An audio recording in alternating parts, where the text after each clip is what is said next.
寫一封信，寄給遠方的你，哪裏還有多少風雨和情意？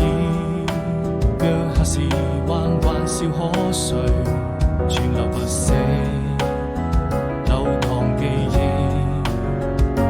你的歡笑是那麼幸福甜蜜，此刻都珍藏心底，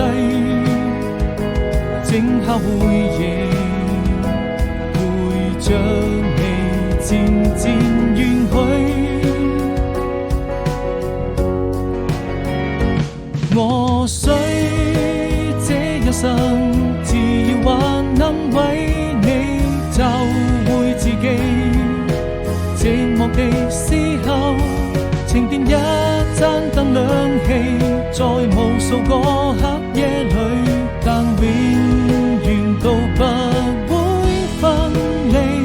是否就可以我們像兩顆心連在一起？要閉上眼睛，更感受痛苦吸，將更接近我夢裏，更深也會一直陪着